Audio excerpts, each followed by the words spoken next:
Crispy crunchy और बहुत ही मज़े की बाकरखानी बग़ैर ओवन के, बग़ैर पतीले के जस्ट फ्राई करने से रेडी हो जाती है। बिस्मिल्लाहिर्रहमानिर्रहीम, अस्सलाम वालेकुम। आज हम बनाएंगे क्रिस्पी और क्रंची बाकरखानी बग़ैर ओवन के, बग़ैर पतीले के। तो किस तरह बनानी है, कौन कौन से सिंपल से इंग्रेडिएंट्स ऐड करने हैं, इसके लिए आपने वीडियो देखनी है, बिना स्किप किए फुल वीडियो को वॉच करना है। तो चलिए जी रेसिपी स्टार्ट करते हैं। फर्स्ट ऑफ ऑल तो बाउल के अंदर मैंने हाफ कप दूध डाला है और इसके अंदर 1/3 कप डाल दिया है हमने घी। दोनों चीज़ों को अच्छी तरह से मिक्स कर लेते हैं। अब इसके अंदर डाल दूँगी मैं हाफ टेबल स्पून नमक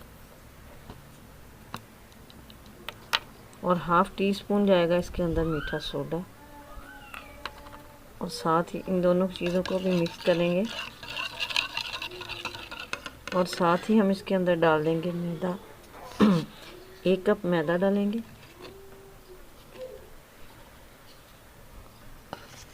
और हाथों से अच्छी तरह से इसको मिक्स करके इसकी डो बना लेंगे।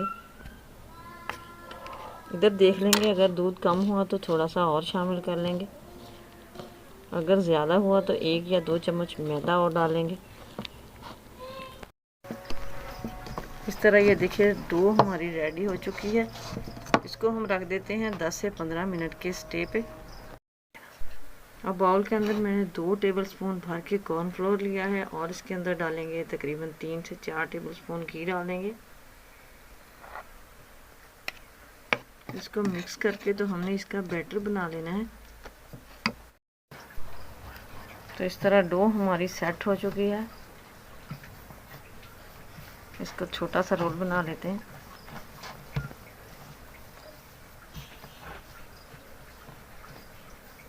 अब हमने इसके सेम साइज को छोटे छोटे पीसेस में काट लेना है।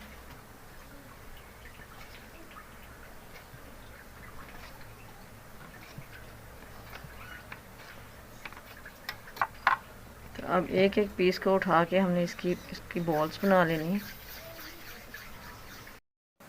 अब हमने इन पेड़ों की रोटियां बेल लेनी है सबकी। इस तरह ये हमारी रोटियां सारी बेली जा चुकी हैं। अब जो हमने बैटर बना के रखा था, एक रोटी को रखना है और उसके ऊपर स्प्रेड कर देना है। ब्रश से लगा लें, हाथ से लगा लें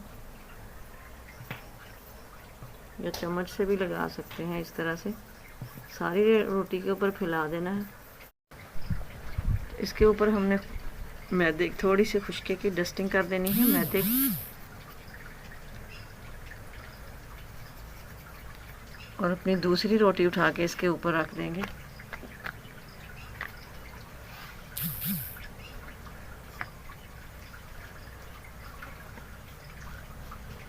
इस तरह सेट करके सेम प्रोसेस इसके साथ करेंगे। पहले बैटर लगाएंगे और फिर मैदे की डस्टिंग करेंगे और फिर ऊपर अगेन हम रोटी रख देंगे। इसी तरह करके 1 बाय 1 हम सारी रोटियां जो है इस तरह लगा लेंगे। तो ये आखिरी रोटी भी मैंने ऊपर लगा दी है। अब हमने जो बैटर हमारे पास थोड़ा सा बच गया है वो भी इसके ऊपर लगा देंगे।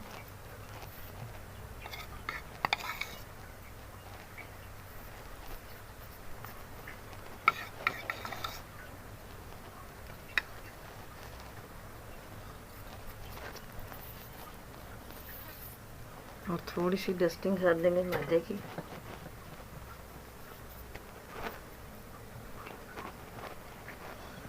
अब हमने रोटियां उठानी है और इनका हमने रोल बनाना है टाइटली। साइडों से थोड़ा थोड़ा खींच के इक्वल कर लेंगे किनारों को।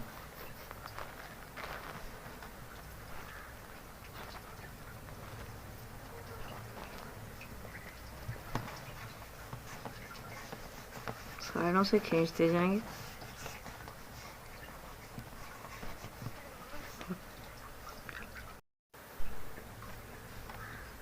तो इसी तरह ये हमारा रोल जो है ये बन चुका है। इधर इसको अच्छी तरह से प्रेस कर देंगे।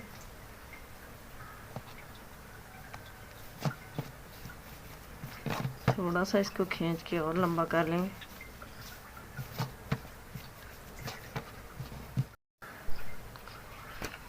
तो इस तरह सेम साइज़ के मैंने इनके पीसेस बना लिए हैं। अब हमने एक पीस को उठाना है और इसको हल्का सा प्रेस करना है।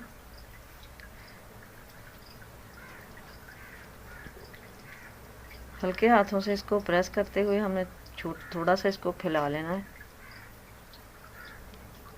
रोलिंग पिन से चाहें तो आप उससे भी बेल सकते हैं। तो ये देखें, इस तरह से मैंने सारे इस तरह से बाकरखानियाँ अपनी तैयार कर लेनी है। तो इसी तरह ये सारी हमने रेडी कर ली हैं। अब हमने एक ब्रश की मदद से इसके ऊपर दूध लगा देना है, ऐसे थोड़ा थोड़ा,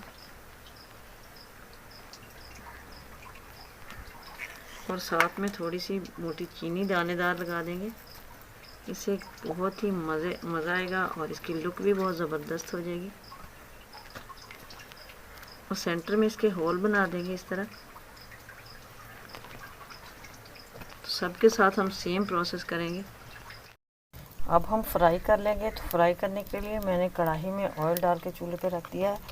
ऑयल को हमने ज़्यादा गर्म नहीं करना और ना ही ठंडा रहने देना है। इसके अंदर हम डालेंगे 1 बाय 1 अपनी बाकरखानियाँ और बिल्कुल लो फ्लेम के ऊपर हमने इनको पकाना है ताकि अंदर तक हमारी कुक हो सके और हर लेयर्स जो है वो इजीली पक सके। गोल्डन कलर आने तक हम इनको पकाएंगे और फिर आपको उतार के दिखाएंगे इनकी फाइनल लुक। लेकिन इसी के साथ अगर चैनल पर नहीं तो प्लीज़ सब्सक्राइब कर दें, बेल आइकन को भी प्रेस कर दें ताकि हर वीडियो का नोटिफिकेशन आपको इजीली रिसीव हो। तो लीजिए जी, माशाल्लाह माशाल्लाह अल्हम्दुलिल्लाह, हमारी कितनी मज़े की गुड लुकिंग बाकरखानियाँ बनकर रेडी हो चुकी हैं। बहुत ही क्रिस्पी, यकीन कीजिए बहुत ही टेस्टी बनी है। तो आप भी ट्राई कीजिएगा। आई होप कि आपको मेरी आज की रेसिपी पसंद आई होगी। तो लाइक और शेयर कर देना। कमेंट बॉक्स में अपनी राय का इजहार ज़रूर करना। दुआ में याद रखिएगा। मिलेंगे नेक्स्ट वीडियो में। अल्लाह हाफिज़।